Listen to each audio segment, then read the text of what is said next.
Alors, là, ça enregistre, c'est bon. Alors, on va commencer. Je ne sais pas si les autres vont arriver. Je revérifie quand même un petit peu au niveau du groupe qui est-ce qu'il manque. Agenda de réservation, agenda.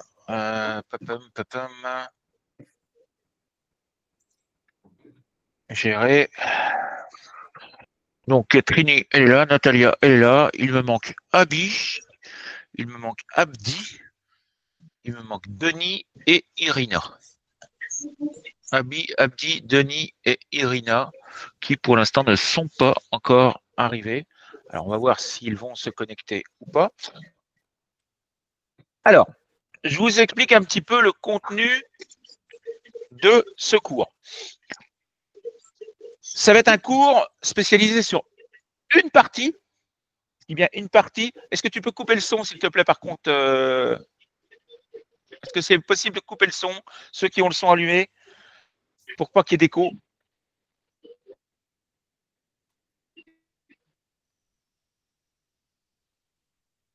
Ok, merci. Donc, comme je vous disais, on va parler d'une petite partie de la production orale de DALF C2. Le DALF C2, déjà, la production orale, elle se découpe en trois grandes parties. Il y a la première partie, c'est l'écoute, évidemment, du document. Le document, on vous donnera un document qui fera environ 15 minutes. Ce document, vous pourrez l'écouter 2 fois. Au cours de ce document, pendant l'écoute de ce document, vous devrez être capable de prendre des notes, de me rendre le plus de notes possible parce que ce seront les seules ressources dont vous disposerez pour ensuite faire votre production orale. On ne vous donnera pas d'éléments supplémentaires, on ne vous donnera pas de documents écrits sur lesquels vous pourrez vous appuyer. Ce seront les seules ressources dont vous disposerez. Donc, il va falloir que vous appreniez à prendre des notes pendant l'écoute. Ça, c'est une autre partie on va dire, de la préparation du DALF C2. Ce n'est pas là-dessus que je vais insister aujourd'hui. Une fois que vous avez pris vos notes sur votre feuille, généralement, on les prend sous une forme nominalisée pour gagner du temps. Ça veut dire qu'on n'écrit jamais de verbe, on n'écrit jamais de phrase complète, on n'écrit que des mots. Natalia, est-ce que c'est possible de couper le son, s'il te plaît? Merci.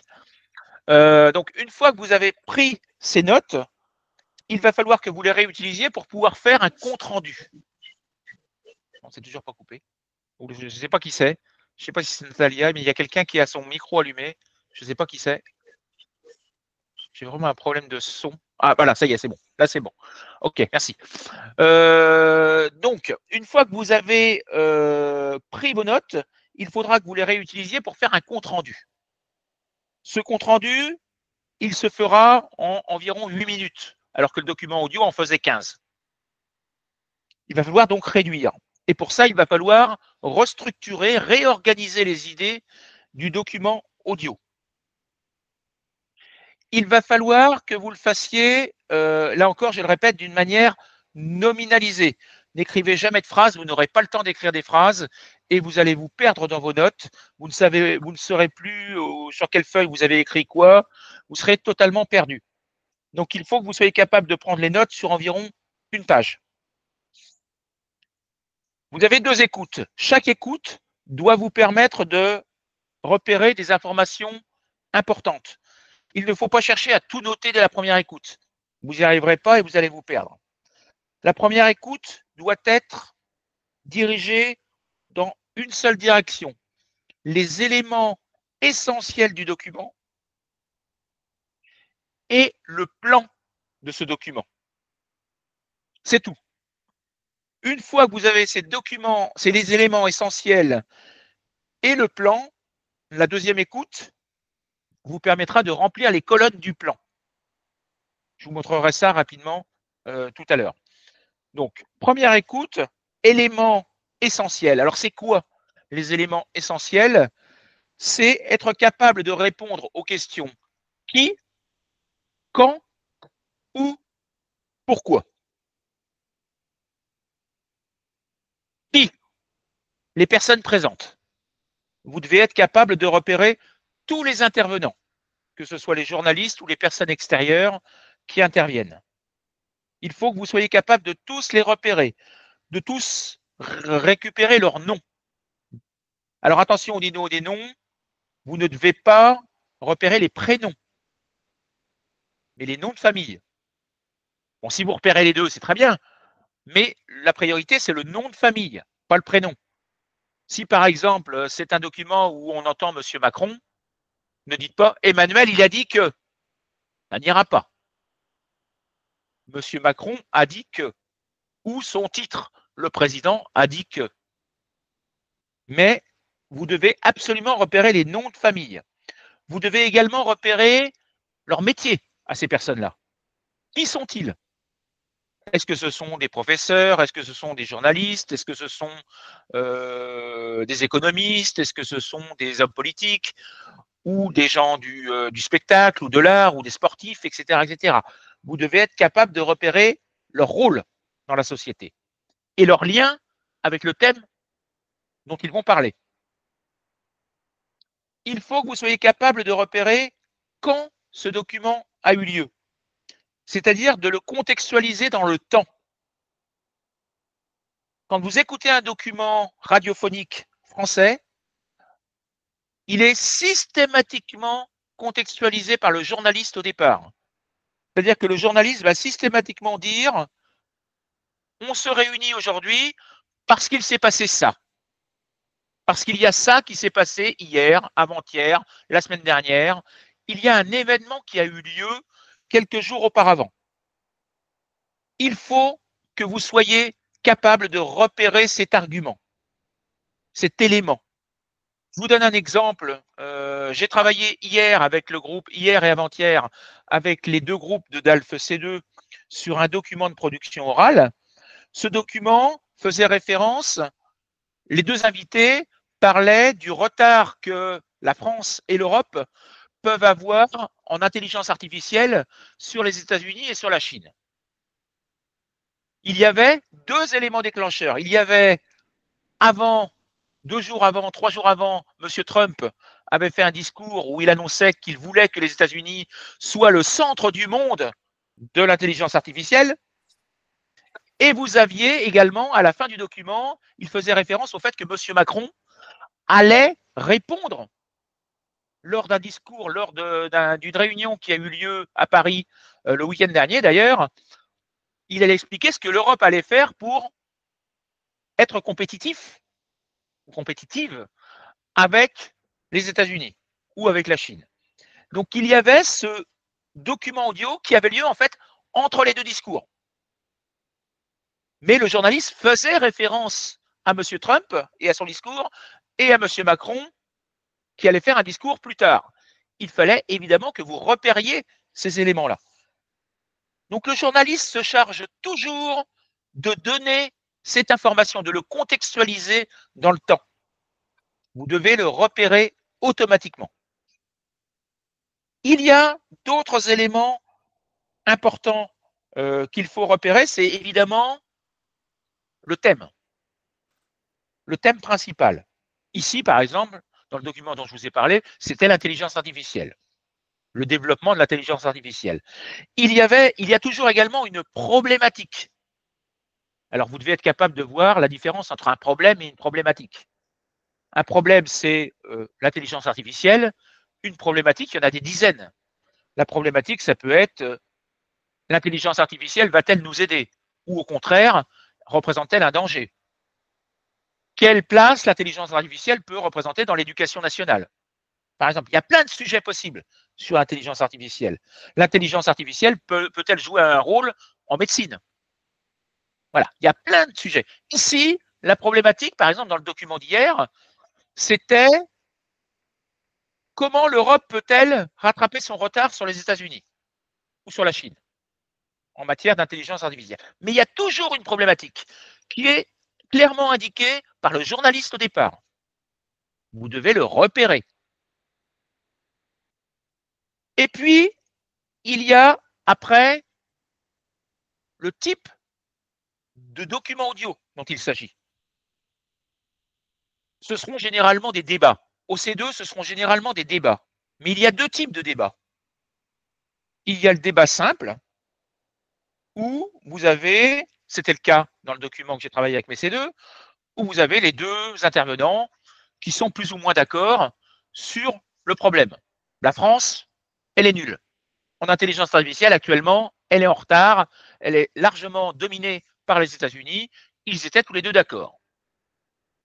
Et il y a d'autres sujets où les intervenants ont des idées totalement, diamétralement opposées. Il y en a un qui dit blanc, l'autre qui dit noir. Et forcément, le plan ne va pas être le même. Sur un plan où ils sont à peu près d'accord tous les deux, vous allez avoir un plan d'organisation qui va plutôt être problème, conséquence, solution. Ils vont expliquer les problèmes, ils vont expliquer quelles sont les conséquences de ce problème, et ensuite, ils vont essayer de chercher des solutions à ce problème. Si je vous donne un sujet sur le harcèlement scolaire, ils vont tous les deux être d'accord. J'ai beau inviter 10 personnes, ils vont tous être d'accord sur le fait que c'est un problème. Il n'y en a pas un qui va dire « Ah oui, oui, c'est très bien le harcèlement scolaire ». Non, c'est pas possible. Donc, ils vont tous être d'accord sur le problème. Après, peut-être qu'ils ne vont pas être d'accord sur les solutions à mettre en place. Mais ils sont d'accord sur le fait qu'il y a un problème, qu'il y a des conséquences, il y a des solutions. Maintenant, si j'invite 10 personnes à parler de la voiture électrique, il y en a qui vont dire « C'est très bien la voiture électrique. Pour l'environnement, c'est très bien. » Si dans mes invités, il y a quelqu'un qui est du parti écologiste, il va dire « C'est très très bien la voiture électrique. » Maintenant, si j'invite une personne qui est constructeur automobile, il va dire c'est pas bien la voiture électrique. Ça coûte très cher, c'est très difficile à mettre en place, on n'arrive pas à être concurrentiel avec la Chine, on s'en sort pas. Donc forcément, il va y avoir du pour et du contre. Là aussi, vous devez être capable de repérer. Et ça, c'est le plus dur, de repérer le plan dans un document. Là encore, il y aura toujours un plan. Parce que vous ne devez pas redonner les informations de manière chronologique. Vous n'avez pas le droit dans votre compte-rendu de dire le numéro 1, il a dit ça, le numéro 2, il a répondu, le numéro 3 a dit ça, le numéro 1 a répondu que, le numéro… Vous n'allez pas vous en sortir et votre compte-rendu… Ah, accepté. Bonjour, on a commencé depuis un petit quart d'heure. Donc, ils vont…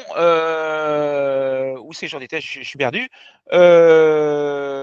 Oui, si vous faites un compte-rendu, on va dire, chronologique, vous allez vous retrouver à faire l'erreur classique des élèves du DALF C2. Vous allez avoir un compte-rendu qui va être aussi long que l'original. J'ai un élève, là, dans le groupe, dans l'un des deux groupes C2. Je lui ai donné un document de 15 minutes. Il m'a fait un compte-rendu de 17 minutes. C'est pas possible. C'est pas un compte-rendu. Ça sert à rien de faire un compte-rendu s'il est plus long que l'original. Généralement, un compte-rendu, quand on fait un compte-rendu, c'est pour éviter aux personnes d'avoir à écouter l'original. Si vous faites un compte-rendu qui est plus long, autant écouter l'original. Ça n'a aucun intérêt d'écouter un compte-rendu. Donc, le but, c'est qu'il soit réduit. 8 minutes. 7-8 minutes maximum. Donc, la seule solution, c'est de réorganiser les idées, de restructurer les idées. C'est essentiel. Et il y a toujours un plan. Toujours. Les documents audio qui vous seront fournis sont systématiquement extraits de chaînes de radio, généralement nationales, des chaînes de radio officielles, avec des invités experts, généralement, avec des journalistes professionnels qui connaissent leur métier, qui ont organisé le document, qui ont organisé le débat et qui ont déjà prévu un plan précis qu'ils suivent. Ils ne vont pas vous le dire. Ils ne vont pas vous dire, dans une première partie, nous allons voir les problèmes, dans une deuxième partie, nous allons voir les conséquences. Ils ne le diront pas. Mais c'est à vous de le trouver. Et ça, c'est la chose la plus difficile. Et tout ça, tous les éléments, qui, quoi, dont, où, et le plan, vous devez être capable de le repérer dès la première écoute. Pourquoi? Parce que ça va vous permettre, je vous fais un petit plan rapide. Imaginons,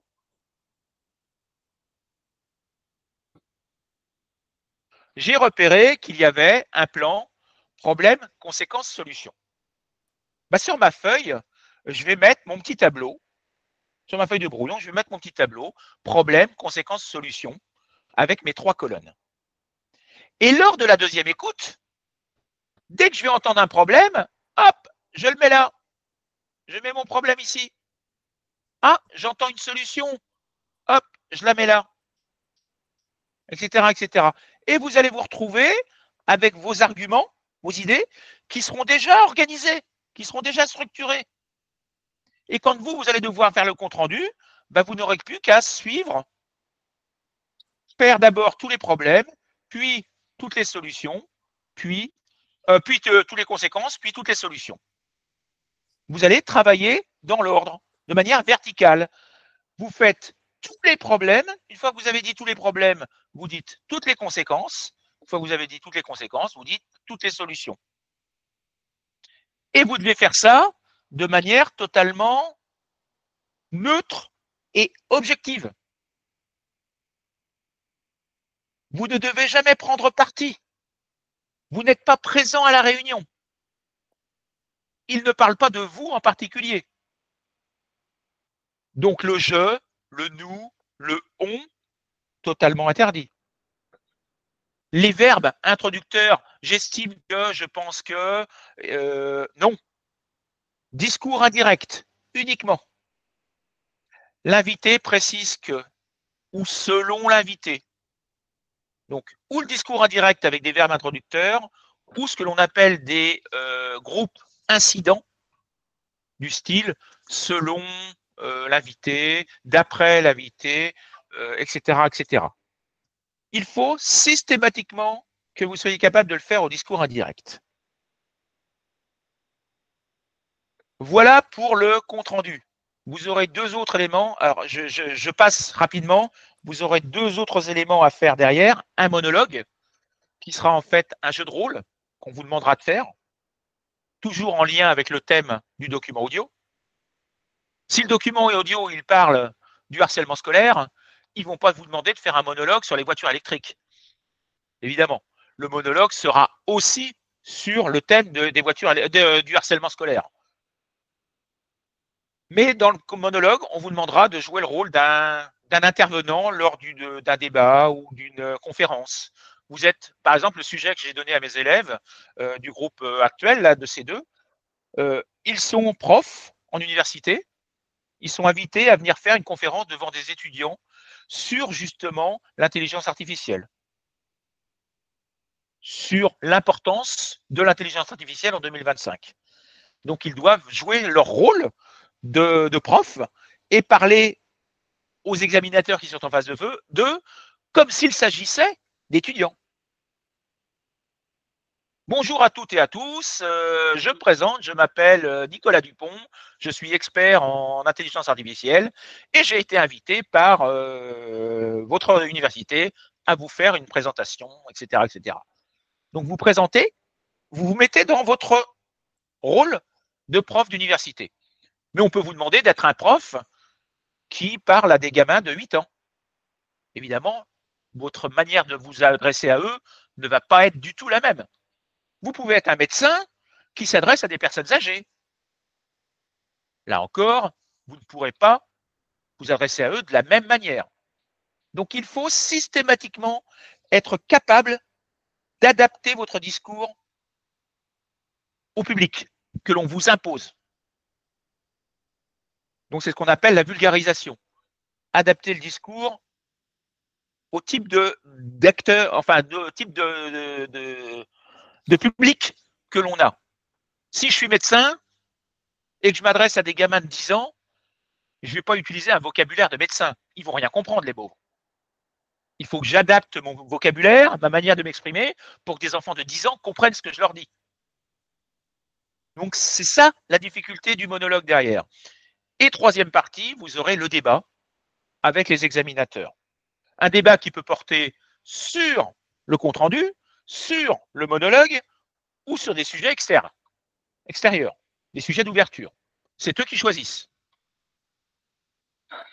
Alors, je précise juste, après je m'intéresse réellement à nos sujets du jour, je précise juste que il ne faut pas prendre mal le fait que des examinateurs soient méchants avec vous. C'est leur rôle. Et je vais même vous dire le contraire, plus ils seront méchants avec vous, mieux ce sera. Parce qu'ils estiment que vous êtes capable de le faire. S'ils voient que vous êtes totalement largué et que vous n'arrivez pas à suivre et que vous êtes totalement perdu, ils ne vont pas vous enfoncer. En revanche, s'ils voient que vous répondez systématiquement aux questions et que vous êtes capable d'argumenter, ils vont vous pousser un petit peu à bout pour voir jusqu'à où vous pouvez aller. J'ai des élèves qui sont sortis du C2 en pleurs. J'en ai notamment une qui est sortie en pleurs du C2. Elle a eu 50 sur 50. Elle a eu la note maxi. Mais parce que les profs ont vu qu'elle avait vraiment un excellent niveau et ils l'ont bousculée pour voir jusqu'à où elle était capable d'argumenter. Elle a réussi son test et ils lui ont mis la note maxi. Donc, il ne faut pas le prendre mal. C'est au contraire, s'ils disent, bon, c'est bon, allez, on arrête là, là, ça sent pas bon. Ça sent pas bon. C'est qu'ils estiment que vous n'êtes pas capable de suivre. Et que ça ne sert à rien qu'ils insistent, vous n'avez pas forcément le niveau suffisant. Mais s'ils vous bousculent, c'est bon signe. Alors aujourd'hui, je reviens sur une partie, une seule petite partie de cette production orale, c'est vous avez écouté les documents, vous avez pris des notes, et vous avez notamment pris toutes les notes qui, quoi, dont, où, pourquoi. Vous avez repéré ces informations-là. Et on se retrouve avec, je partage mon écran, ça doit être celui-là, oui, on se retrouve avec, alors on va partir directement à partir de la 10, voilà. Je vais mettre un petit peu plus petit pour que vous voyez tout, voilà, c'est bon. Donc on se retrouve avec des informations que vous avez notées. Vous avez noté le contexte. Ils ont indiqué qu'il y avait de nouvelles lois qui allaient faciliter l'ouverture des commerces le dimanche. Voilà le point de débat. Il y a une nouvelle loi qui vient d'être votée. Les commerces peuvent ouvrir le dimanche. Problématique qui est posée par le journaliste, faut-il généraliser le travail du dimanche? Le plan, c'est plus de flexibilité d'un côté, atteinte au repos de l'autre. Donc pour et contre. Les personnes présentes, vous avez la gérante d'un supermarché, vous avez un syndicaliste du commerce, une cliente qui est favorable, et donc le journaliste qui a la charge d'organiser le débat entre les trois personnes. Voilà les choses que vous avez notées sur votre feuille. Vous avez 1 minute pour présenter tout ça à l'examinateur au début de votre présentation orale.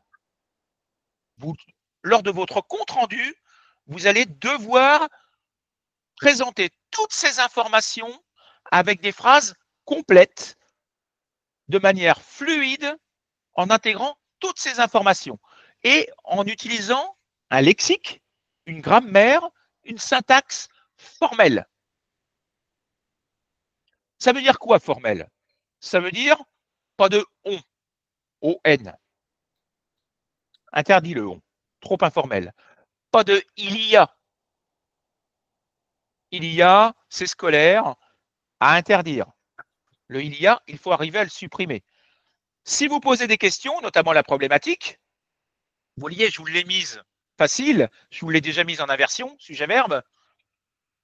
Ne me sortez pas une problématique du style est-ce qu'il faut généraliser le travail? Est-ce que non? informel. Vous devez être capable de présenter tout ça de manière fluide, logique, en 1 minute 30 maximum.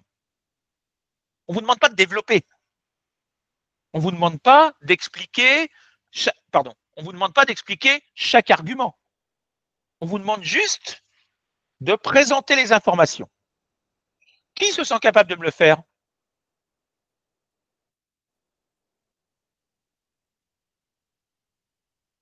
Ah bah oui, quand même, oui, oui. Je ne suis pas tout faire non plus. Vous êtes là pour ça. Hein. Là, je vous vois blanchir un peu, là. Les couleurs sur l'écran, elles blanchissent un peu.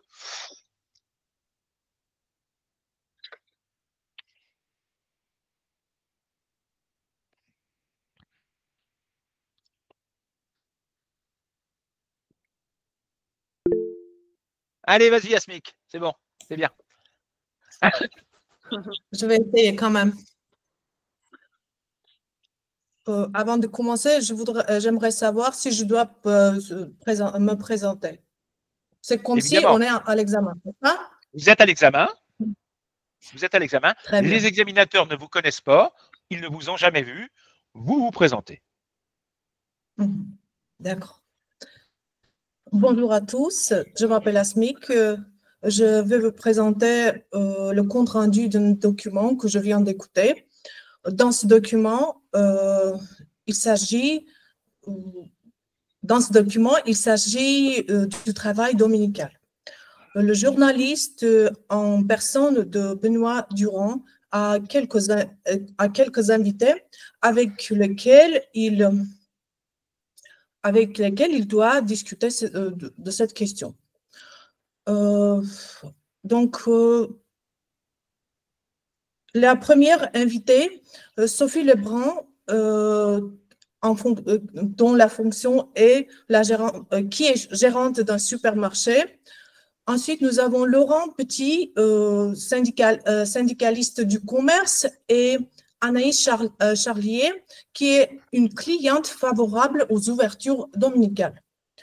Dans le compte rendu, je vais vous présenter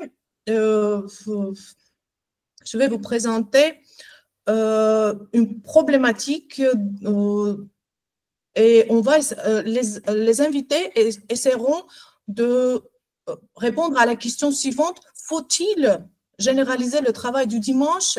Est-ce raisonnable? Et comment les nouvelles lois faciliteront l'ouverture des commerces le dimanche?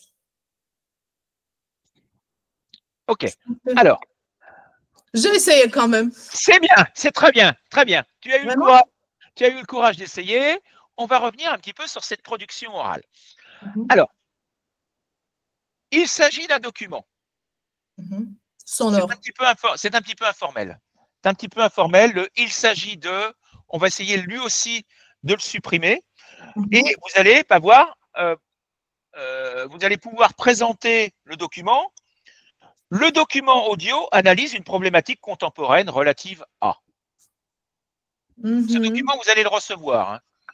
Je vous ai créé un petit document que je vous montre rapidement. Je vais le montrer rapidement parce que vous serez les seuls à l'avoir. Donc, vous voyez, vous allez avoir des phrases types que vous pouvez utiliser pour là annoncer le thème, pour le contexte, pour la présentation des intervenants, etc., etc. Donc, ce petit document, je vais vous l'envoyer et vous pourrez le réutiliser vous. Pour présenter un document, vous pouvez par exemple dire ce document traite d'un sujet pertinent, à savoir. Donc, au lieu de dire il s'agit d'un document qui, c'est très, très lourd, il s'agit que, c'est très, très lourd, c'est de la mise en relief, il vaut mieux l'éviter. L'enregistrement se concentre sur la question essentielle de. Le thème principal abordé dans cet audio concerne, etc., etc. Vous avez des phrases qui vous permettent d'éviter des structures impersonnelles et des structures emphatiques qui sont très, très lourdes syntaxiquement. Donc, je vous rappelle, hein, c'est ce sont les premiers mots que vous allez dire aux examinateurs. Il faut que dès le début, vous fassiez forte impression. Il faut que dès le début, ils sentent que vous êtes à l'aise, que vous avez bossé, que vous avez préparé des phrases type, des phrases que vous pouvez réutiliser dans tous les documents, mais qui, pour me parler un petit peu vulgairement, en jettent, c'est-à-dire des phrases qui font forte impression. Ok, donc ça, c'est évidemment quelque chose que je travaille avec mes élèves. On apprend à faire des phrases types comme ça. Ensuite, tu as présenté toutes les personnes sans jamais mettre de verbe. Il n'y avait aucun verbe dans ta phrase. Enfin, si, il y avait des verbes, mais dans les relatives. Tu as dit le premier invité, Sophie Lebrun, qui est gérante d'un supermarché. Le deuxième, Laurent Petit, qui est syndicaliste. Tu n'as pas fait de phrase. Il n'y a pas de phrase complète. Il n'y a pas de verbe dans la principale. Tu as mis des relatives, mais il n'y a aucun verbe dans la principale. Attention, les énumérations comme ça, il faut les éviter. Passe au journaliste Benoît Durand. Il y a où plusieurs personnes interviennent, notamment Sophie Lebrun, qui est gérante d'un supermarché. Face à elle, monsieur Laurent Petit est quant à lui syndicaliste du commerce. La troisième invitée est une cliente qui est plutôt favorable aux ouvertures dominicales des magasins. Elle s'appelle Anaïs Charlier. Donc, vous devez être capable de faire des phrases complètes. C'est ça la difficulté, c'est que vous n'aurez pas le temps d'écrire des phrases complètes sur votre feuille, mais quand vous allez les relire, vous allez devoir être capable de supprimer cette nominalisation et de les remettre sous la forme de phrases complètes, avec des sujets, des verbes, des compléments. OK ? Le contexte, il faut essayer de le dire dès le départ. Vous pouvez commencer par il y a quelques jours ou quelques jours auparavant, le journaliste indique que quelques jours auparavant, de nouvelles lois ont été mises en place en France pour faciliter l'ouverture. C'est le point de départ du débat auquel participent les intervenants. Vous voyez, il faut montrer systématiquement que ce contexte, c'est le point de départ, c'est l'élément déclencheur du débat qui va avoir lieu derrière. Ok, donc on commence toujours par présenter le contexte. On peut présenter le contexte avec des phrases comme « de nos jours »,« depuis plusieurs semaines »,« depuis plusieurs mois » ou « quelques jours auparavant », il y a eu telle chose. Par exemple, dans le document dont je vous ai parlé tout à l'heure, sur l'intelligence artificielle, 2-3 jours avant l'intervention du journaliste, M. Trump a fait un discours dans lequel il a précisé qu'il voulait absolument que les États-Unis soient le centre du monde de l'intelligence artificielle au cours des années suivantes. C'est face à ce discours très virulent que les invités ont été invités, c'est le cas de le dire, il a été proposé aux invités de réfléchir ou de discuter du thème, etc., etc. Donc, il faut toujours commencer par l'élément déclencheur, le contexte, et expliquer que c'est le point de départ du débat qui va suivre. Et c'est la raison pour laquelle les invités sont là ce jour-là. Je vous donne un autre exemple, rien à voir. J'ai travaillé sur ce sujet il y a quelques mois avec un autre groupe de C2. Je crois qu'on a travaillé dessus pendant novembre-décembre. C'était un sujet sur le harcèlement scolaire et il y avait de nouvelles lois qui avaient été imposées par le ministère, notamment donc le ministre de l'époque, le Premier ministre de l'époque, Gabriel Attal, avait imposé de nouvelles lois pour renforcer la réglementation contre le harcèlement scolaire. Et juste après cette décision de M. Attal, les journalistes avaient invité des personnes à en discuter. Ben là encore, c'est le point de départ du document. Si les gens sont là, si les intervenants sont là, c'est parce que 2 jours avant, M. Attal a fait son discours. Et c'est toujours par ça qu'il faut commencer. Il ne faut pas le mettre à la fin, il faut le mettre au début. OK? Alors, deuxième sujet. Alors, je vais mettre un peu plus petit pour que vous voyez là tout également. Voilà. Donc là, vous avez toutes les informations. Donc, le point de départ, c'est un discours. Ce sont des sujets inventés. Hein. Ce ne sont pas des sujets réels. Hein. Ils sont totalement inventés. Hein. Les personnages n'existent pas, etc., etc. C'est totalement créatif. Donc, le contexte, c'est le président qui a fait un discours. Et la problématique, c'est est-ce que l'intelligence va détruire les emplois? Et le plan, c'est les avantages et les inconvénients de l'intelligence artificielle au niveau de l'emploi. Et donc, vous avez un PDG du start-up qui forcément, lui, est pour, un syndicaliste qui est forcément opposé à l'automatisation. Vous avez un maître de conférence en économie qui, lui, peut peut-être être plus souple, qui peut peut-être réfléchir aux avantages et aux inconvénients. Et vous avez la journaliste sur la chaîne France Inter. Là encore, qui est capable de me faire une petite introduction en 1 minute 30, en redisant toutes ces informations?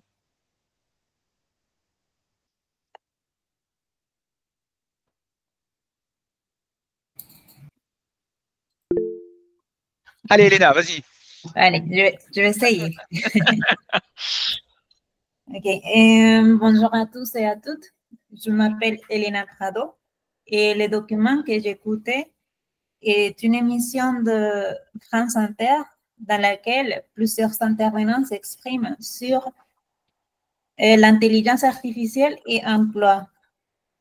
Le thème principal est l'intelligence artificielle va-t-elle détruire plus d'emplois qu'elle en a créé? Le journaliste explique que récemment, il y a eu un discours du président de la République où il annonçait un plan de transition vers l'automatisation de certains métiers. Cela suscite un vif débat sur l'impact de la IA sur l'emploi. Dans cette émission, il y a 4 intervenants. Il y a Luc. Trois intervenants. Ouais. 3 intervenants et le journaliste. Et il y a Luc Bernard, PDG d'un start-up spécialisé en IA appliqué au recrutement.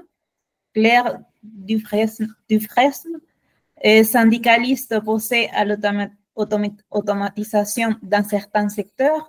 Et Paul Ménès, maître de conférence en économie du travail à Sciences Po. Et le journaliste Sophie Morel. OK. Alors, là encore, tu as fait la même erreur que Asmic. Tu as présenté les personnages en mettant juste un verbe au début. Il y a, et tu m'as fait la liste. Il y a, et tu m'as fait la liste. Il faut, alors le il y a, il faut le supprimer. 3 intervenants interviennent au cours de cette émission. Le premier, Luc Bernard, est PDG d'une start-up. Claire Dufresne, quant à elle, est syndicaliste opposé à l'automatisation. Et enfin, Paul Ménez est maître de conférence, etc., etc. Vous devez faire 3 phrases. Chaque intervenant va être inclus dans une phrase. Ne faites pas une seule phrase pour présenter les 3 personnes. C'est beaucoup trop long. Réduisez vos phrases, la longueur de vos phrases. Il n'y a pas besoin de faire long. Okay, présentez les personnes les unes après les autres. Autre petit problème, tu as mélangé le mot thème et le mot problématique. Tu as dit le thème est et tu as présenté la problématique. Non, le thème, c'est l'intelligence artificielle et l'emploi, et la problématique, c'est la question. Un thème, ce n'est jamais une question. La problématique, c'est toujours une question. Donc, ne mélangez pas ces termes-là. OK? Donc, par contre, au niveau du contexte, tu l'as présenté. Tu ne l'as pas fait dès le départ, mais tu l'as présenté. Mais vous voyez, il faut vraiment que vous vous entraîniez à le faire. Et tu as dit une émission dans laquelle. Est-ce que vous pouvez me trouver un autre pronom relatif que dans laquelle? Dans, j'aime pas. Pour laquelle? Ah, Où. pour, non. Où. Non. Durant lequel? Laquelle? Durant laquelle. Durant laquelle, c'est mieux. Pendant laquelle. Au cours de laquelle. Utilisez un vocabulaire plus riche qui va vous montrer que, parce que à l'intérieur de cette émission, c'est difficile de voir à l'intérieur d'une émission. C'est pendant une émission. OK? Donc, pensez également au lexique le plus adapté possible. Allez, sujet suivant, le droit à la déconnexion.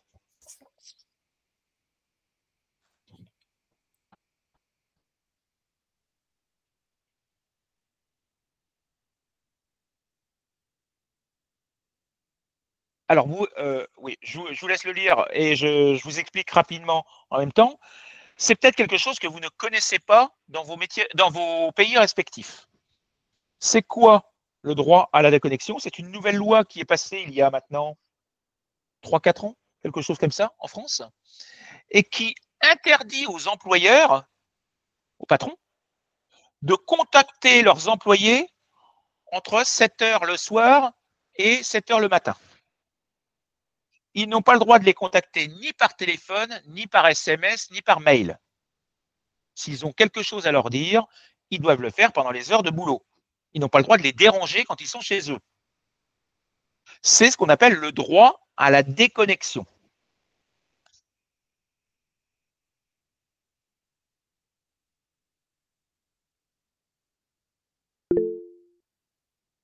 Oui. Vas-y. Nathalie. C'est Nathalie, c'est ça, hein? Oui, c'est Nathalie.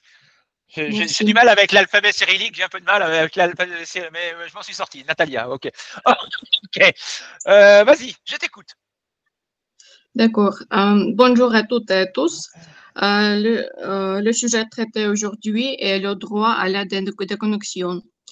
On va le discuter dans un contexte d'une nouvelle loi européenne qui impose aux entreprises d'assurer un droit effectif, à la déconnexion. Certains applaudissent cette avancée, d'autres y voient une contrainte excessive. Le problématique qu'on va affronter est-ce que le droit à la déconnexion est-il réellement applicable dans un monde hyper connecté? On va suivre un plan certain. Tout d'abord, oh pardon, il ne faut pas utiliser on. Oui, mais je l'avais noté, hein, mais j'allais te le dire après. Mais j'ai le droit d'autocorrection, n'est-ce pas? Je voulais pas te couper. Je voulais pas te couper dans ton discours. Pas on, d'accord. Parce que donc oui, tu t'en es rendu compte. C'est très bien. Tu t'en es rendu compte toi-même. C'est déjà un point très positif. En effet, on n'a pas le droit d'utiliser le on. Vous devez systématiquement utiliser un discours indirect. C'est-à-dire, au lieu de dire on va discuter, c'est pas toi qui discutes. C'est les invités discutent de. Les invités discutent, voilà. Oui, une protection nécessaire pour les travailleurs. Aussi, c'est essaye de me présenter les trois intervenants. Essaye de me présenter ces trois personnes-là. Parmi les invités sont les gens suivants. Le premier, c'est Julien Martel, le DRH d'une grande entreprise. Ensuite, Anthony Lemoni, auteur de Live Hyperon Connecté, le directeur de travail 2.0. Devant lui, Nathalie Perrin, psychologue du travail et chercheuse au CNRS. Ok. Alors là encore, tu vois, je ne sais pas si tu t'en es rendu compte, Natalia, mais les autres, je ne sais pas si vous l'avez entendu, mais Natalia, un petit peu comme Asmic tout à l'heure, n'a pas mis de verbe dans ces phrases. Il n'y a aucun verbe. Tu n'as mis, pour présenter les personnes, tu n'as pas mis le premier, Julie Martel, DRH. Non, il faut un verbe. Toutes les phrases doivent avoir un verbe. La première personne, la première intervenante est Julie Martel. Elle est DRH d'une grande entreprise de 4. Vient ensuite Antoine Lemoine, qui est lui-même auteur du livre Hyperconnecté, etc., etc. Et enfin, la troisième invitée est une psychologue du travail et chercheuse au CNRS. Elle s'appelle Nathalie Perrin. Vous devez faire des phrases complètes avec des verbes automatiquement. Vous n'avez pas le droit de faire des listes, des énumérations de personnes comme ça. Vous voyez, c'est pas facile.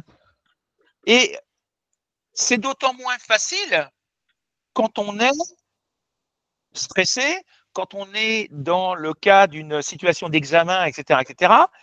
C'est pourquoi il faut absolument être capable de prendre des réflexes, d'acquérir des réflexes et de s'entraîner régulièrement à le faire, de vous enregistrer quand vous le faites et de vous écouter après vous être enregistré.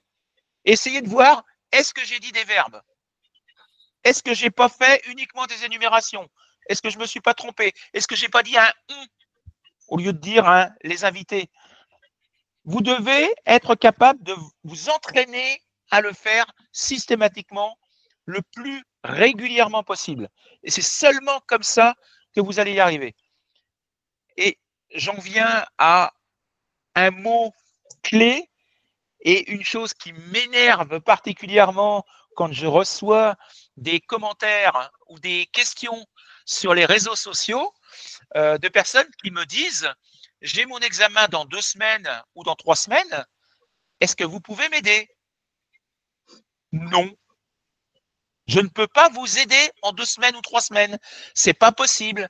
Là, vous voyez, on est juste sur l'introduction du compte-rendu.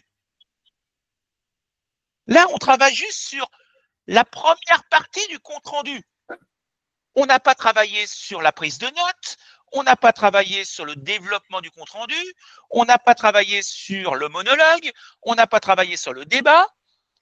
On va passer 1 heure, et encore, on n'aura pas le temps de tout faire, parce que vous voyez, il y a beaucoup d'autres sujets derrière, Donc là, sur juste 30 de compte-rendu, on va y passer plus d'1 heure. Donc, évidemment, la préparation du DALF C2, c'est très long. On ne peut pas le préparer en quelques semaines. Donc, il faut du temps, il faut de la patience. Alors, je sais que c'est un mot que notamment les plus jeunes ont énormément de mal à admettre, ce mot patience. Ils n'ont plus la patience, ils veulent tout de suite. Mais malheureusement, C2, ce n'est pas possible. Il faut être patient, il faut s'entraîner, il faut travailler régulièrement et il faut le faire tout le temps. Et prendre des automatismes, apprendre des phrases par cœur pour présenter les personnes. Au cours de cette émission, 3 personnes interviennent. La première est directeur d'une entreprise de tech spécialisée dans le paiement mobile. Il s'appelle Benoît Lemoine. Face à lui, le journaliste a également invité Sophie Aubry, qui est membre de la CNIL, experte en protection des données. Et enfin, le 3e intervenant est commerçant. Il est particulièrement opposé à la disparition du cash. Il s'appelle Jérôme Vignal. Vous voyez, je viens de présenter les 3 personnes. Et j'ai utilisé des verbes à chaque coup. J'ai mis des connecteurs entre les phrases. Un autre invité où face à lui, face à Benoît Lemoine, Sophie Aubry est quant à elle, membre de la CNIL, elle est par ailleurs, pour ajouter, elle est par ailleurs experte en protection des données. Le 3e invité est commerçant. Il est particulièrement opposé à la disparition du cash. Il s'appelle Jérôme Vignal. Vous voyez, j'ai mis 3 phrases. Entre les phrases, j'ai mis des connecteurs qui permettent de montrer l'ajout, l'addition d'un nouvel invité, d'un nouvel intervenant. Et ça, je le répète, c'est de l'entraînement. C'est l'entraînement. Alors, c'est ce que je travaille, moi, avec mes élèves pendant les formations. Et ils voient bien que c'est surtout dans ces conditions-là, quand je demande à mes élèves, bah maintenant, je vous mets devant le fait accompli, bah vous bossez et vous me faites ça. Et c'est là qu'ils se rendent compte du boulot. C'est là qu'ils se rendent compte. Parce que quand je leur dis, et c'est ça souvent malheureusement l'erreur de beaucoup de candidats, je vais repartager après, hein, mais je mets face à vous, c'est plus agréable pour moi de vous voir en direct. C'est ça la difficulté de beaucoup d'élèves, c'est qu'ils pensent, beaucoup d'élèves croient qu'il suffit de regarder ou d'écouter des productions orales sur les réseaux sociaux, d'écouter un prof le faire pour arriver à le faire soi-même. Non. Non. Si je regarde, je donne souvent les exemples comme ça, c'est pas parce que je regarde Raphaël Nadal ou Djokovic jouer au tennis à la télé pendant des heures que si on me met une raquette dans les mains, je vais savoir jouer au tennis. Non. Il faut que je prenne une raquette dans les mains, que j'aille sur un terrain et que j'apprenne à jouer. C'est pas parce que je regarde un concert de piano, que je regarde une pianiste professionnelle faire du piano pendant des heures, que je vais savoir jouer du piano. Non. Il faut que je me mette devant un piano et que j'essaye. Il faut apprendre par la pratique. Seule la pratique vous permettra d'apprendre. La théorie est importante, évidemment. Il faut que vous appreniez ce que vous devez faire. Il faut qu'il y ait un prof qui vous dise non, ça va pas, ça c'est bien, ça c'est pas bien, ça il faut améliorer, etc., etc. Il faut qu'il y ait quelqu'un qui vous dise derrière attention, là tu fais des erreurs, mais il ne pourra pas le faire à votre place. Et si vous ne lui donnez pas des matières, c'est-à-dire du travail qu'il peut analyser, qu'il peut évaluer, il ne peut pas vous aider. Il ne peut pas vous aider. Donc, j'allais dire, regardez mes vidéos sur YouTube. Je ne suis pas sûr que ça vous aide si vous ne le faites pas vous-même. Si vous ne vous mettez pas les mains dans la farine, comme on dit en français, je ne sais pas si vous connaissez cette expression, se mettre les pieds dans le plat ou mettre les mains dans la farine, si vous n'essayez pas de vous dire, allez, j'y vais, je fonce, j'essaye. Oui, vous allez tomber. Oui, vous allez faire des erreurs. Et alors, l'erreur est formative. C'est le seul moyen de s'améliorer. C'est le seul moyen de travailler et de s'améliorer. Donc, je repartage mon document que je vous ai montré tout à l'heure. Hop. Il est là.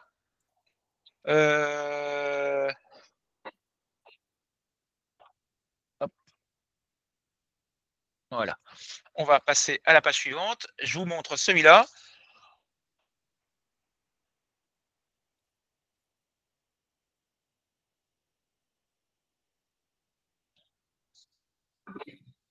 Oui, vas-y, je t'écoute. Tu étais la seule à ne pas l'avoir fait, c'est pour ça que j'en ai remis une autre pour que tu puisses le faire. Le sujet, bon, je le lis. Bon, bonjour, je m'appelle Trini et je vais vous parler de… Bon, parce que quelques jours auparavant, on a vu qu'il y a beaucoup d'accidents mortels et de plaintes avec les trottinettes électriques. Alors,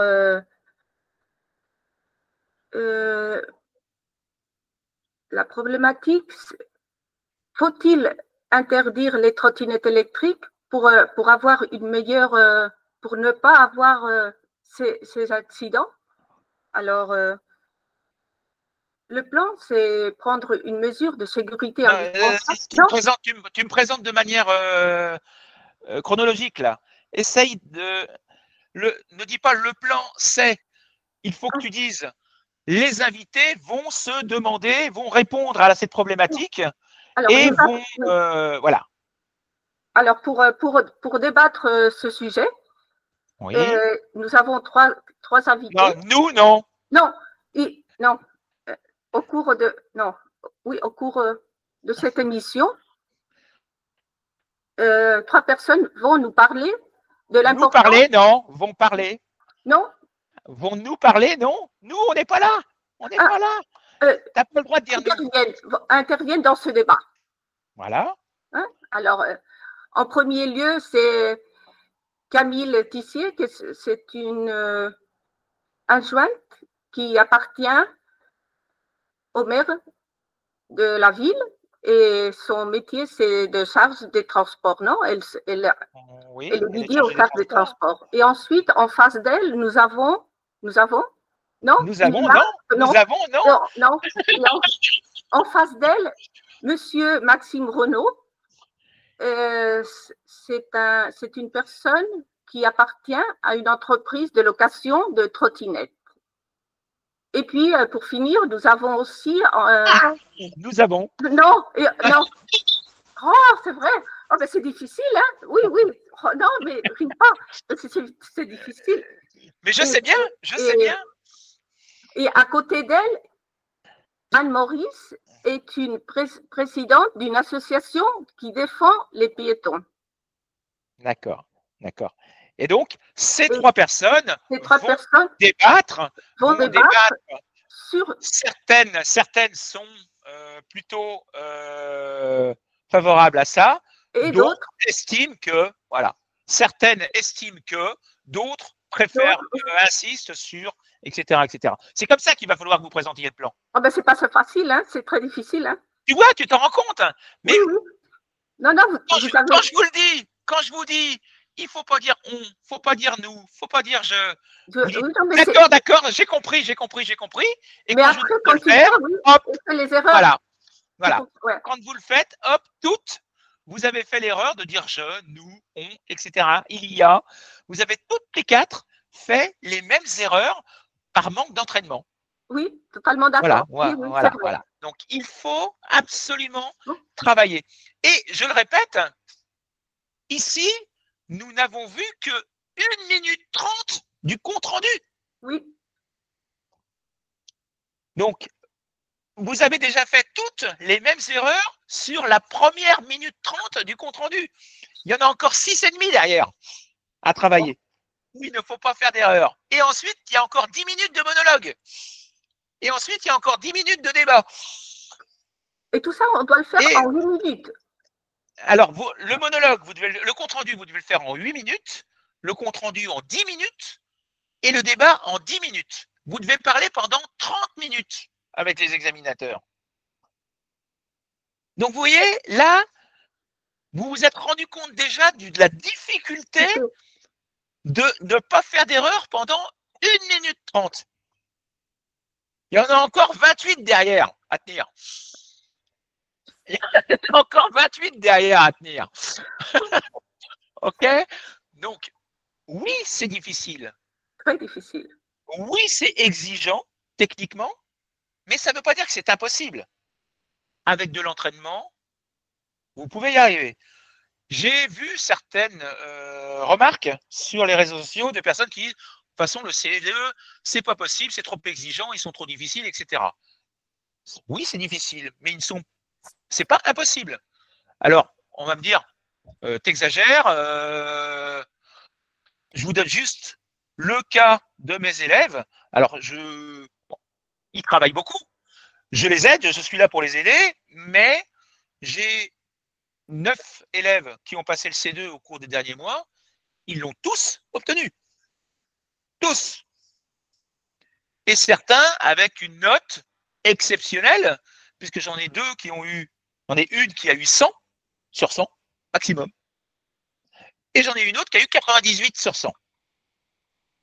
Parce qu'elles ont bossé, elles ont répété les étapes les unes après les autres. Et il ne faut pas chercher à aller trop vite. Il ne faut pas dire, allez, je vais faire mon monologue en une fois.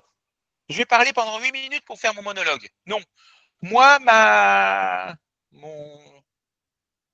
phrase fétiche, un petit peu, Alors, ce n'est pas du tout dans le sens militaire que je vais le dire, c'est diviser pour mieux régner, mais ce n'est pas du tout dans le sens militaire, c'est diviser une activité en plusieurs petites activités.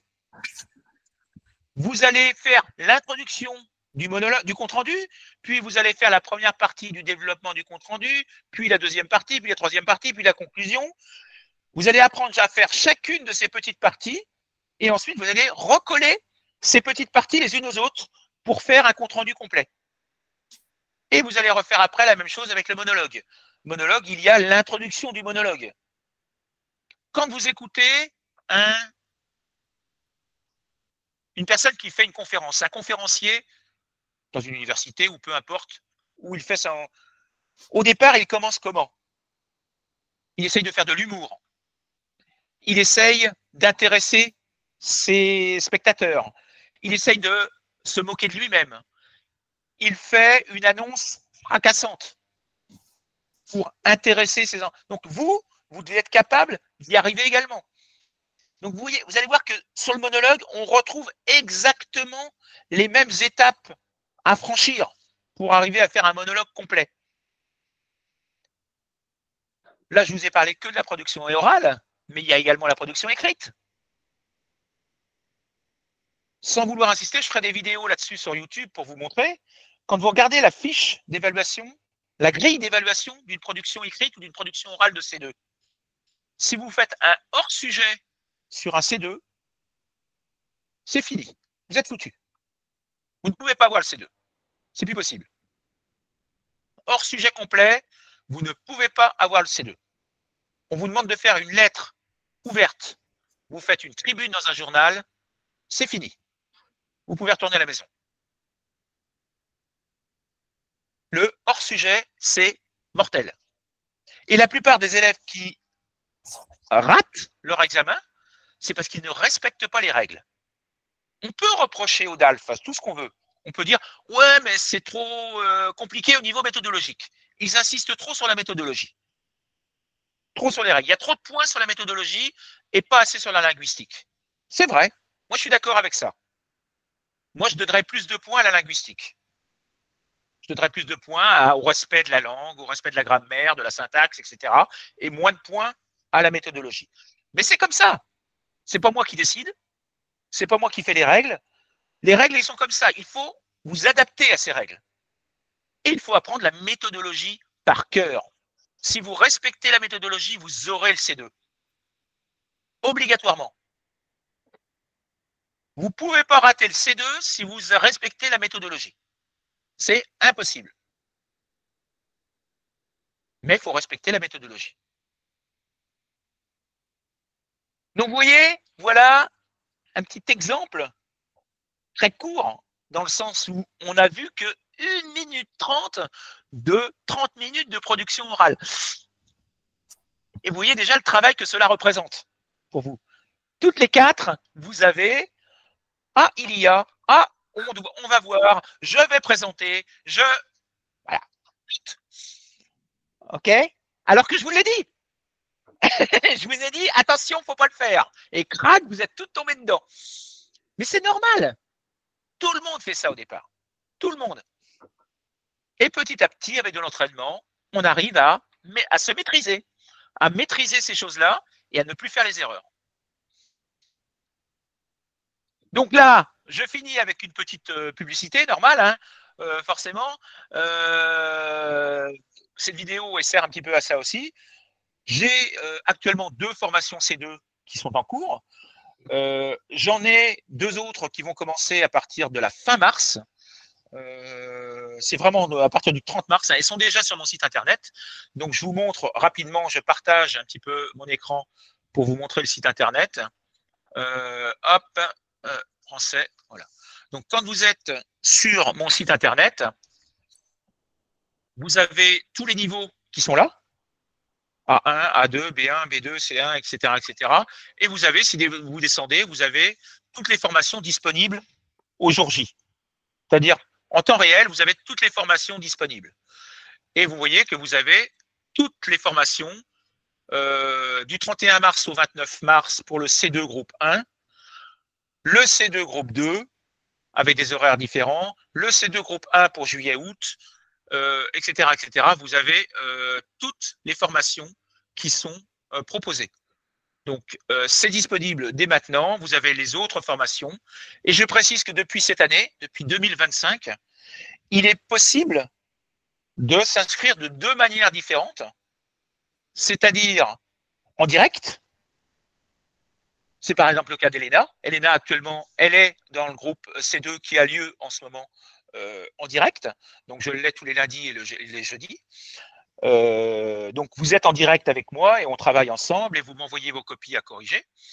Et puis, il y a les groupes asynchrones. La seule différence, c'est que vous ne pouvez pas m'envoyer de copies à corriger.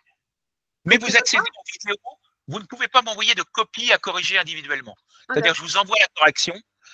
Vous ne pouvez pas m'envoyer de production orale à corriger. Vous assistez aux vidéos en direct, enfin en différé, mais vous recevez les vidéos des cours qui ont lieu avec ceux qui ont payé la formule directe, mais vous ne pouvez pas m'envoyer de copies à corriger. C'est la seule différence. Évidemment, le prix est très différent, puisque en direct, c'est 299 €, alors qu'en asynchrone, c'est 120. Donc évidemment, il y a une grande différence, parce que moi, je mets beaucoup de temps à corriger les copies, donc forcément, c'est plus cher.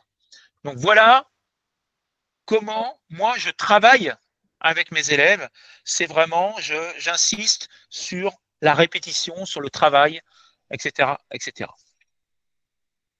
Je précise que je proposerai un autre cours gratuit la semaine prochaine à la même heure, mais là, ce sera sur une autre formation que je propose, ce sera sur la littérature.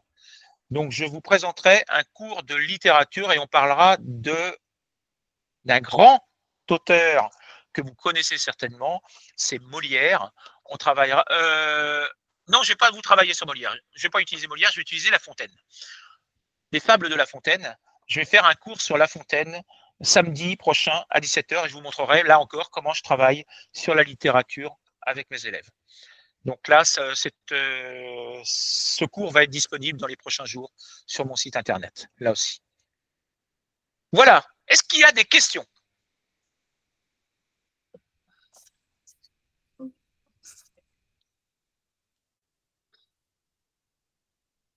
Non? C'est clair? J'aimerais juste savoir, non, il y a une question quand même, concernant l'organisation du discours, de l'exposé de compte rendu. Donc, est-ce possible, est-ce préférable de dire, par exemple, le journaliste, je ne sais pas, je ne sais pas, Marc Dupont, va essayer de discuter de la question avec les intervenants en personne de… Est-ce préférable? Ou parler de la problématique suivante, je ne sais pas. Non, la problématique doit être intégrée dans le débat. Face aux journalistes, les invités vont débattre de la problématique suivante ou vont répondre à la problématique suivante. Il faut toujours l'intégrer dans le débat. Il ne faut pas dire la problématique c'est, et les invités vont essayer d'y répondre. Il ne faut pas le faire de manière trop scolaire. Il faut vraiment l'intégrer dans un discours indirect. Les invités vont débattre d'un sujet crucial qui est de savoir si… voilà. Et là, vous présentez, vous intégrez votre problématique dedans. D'accord. C'est vraiment des réflexes syntaxiques à acquérir. C'est vraiment des… et ne pas présenter les choses de manière trop scolaire, des on, des il y a 3 invités qui sont, et puis là, vous faites une liste. Ça, c'est très informel. C'est très scolaire. C'est du C2. On attend de vous que vous ayez une syntaxe un petit peu plus riche. Ange, donc, Bruno, est-ce que je peux poser une question? Bien sûr, bien sûr. En général, il faut construire un petit récit, oui, sur ce sujet proposé, quand il s'agit d'un compte rendu. Un compte rendu, il va falloir redonner les informations données par les journalistes et par les invités de manière totalement objective et neutre. C'est-à-dire qu'il va falloir systématiquement utiliser du discours indirect en utilisant du passé composé jamais d'imparfait. Un résumé ne se fait au passé composé, il ne se fait pas à l'imparfait. À l'imparfait, c'est de la narration, c'est de l'histoire. Vous n'êtes pas là pour raconter une histoire, vous êtes là pour rapporter des faits, rapporter des informations. Les invités ont discuté de... l'un des invités estime qu'il faudrait faire ceci, l'autre invité n'est pas d'accord et précise qu'il serait préférable de faire ceci, etc., etc. Il faut toujours le faire au discours indirect. Ça vous oblige évidemment à maîtriser le discours indirect. Vous avez deux solutions pour le discours indirect. Il y en a une qui est simple, enfin plus simple que l'autre, selon que vous mettez le verbe introducteur au présent ou au passé composé. Si je dis l'invité précise qu'il faut faire ceci, l'invité précise qu'il faut, mais l'invité a précisé qu'il fallait faire ceci. Je suis obligé de faire la concordance des temps. Donc, la concordance des temps, beaucoup de personnes ne la maîtrisent pas forcément à l'oral. À l'écrit, ça peut passer, parce qu'on a le temps de réfléchir, mais à l'oral, dans le feu de l'action, être capable de maîtriser la concordance des temps, etc., c'est pas toujours facile. Mais il faut utiliser du discours indirect. Il ne faut pas dire, par exemple, il ne faut pas utiliser d'imparfait. Il ne faut pas dire les invités disaient que. Parce que l'imparfait, il indique la répétition, la fréquence. Or, ce débat, il a eu lieu une fois.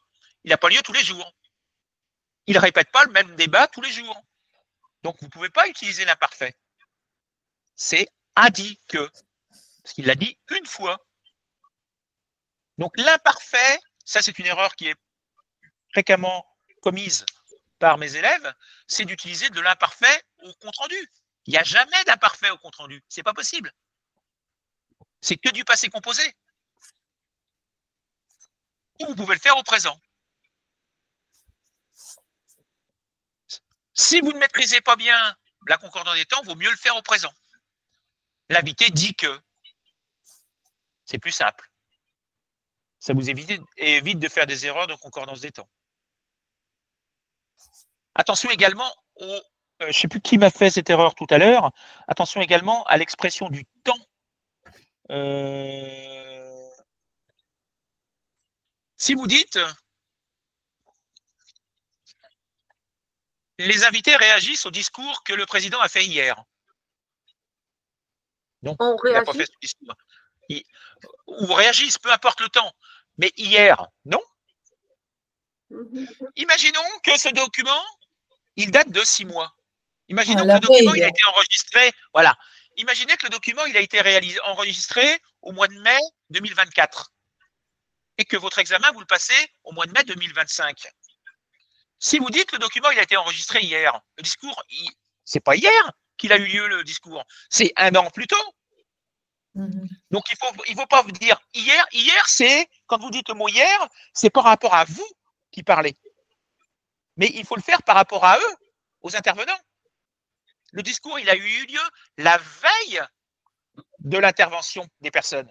Pas hier, la veille ou le jour précédent.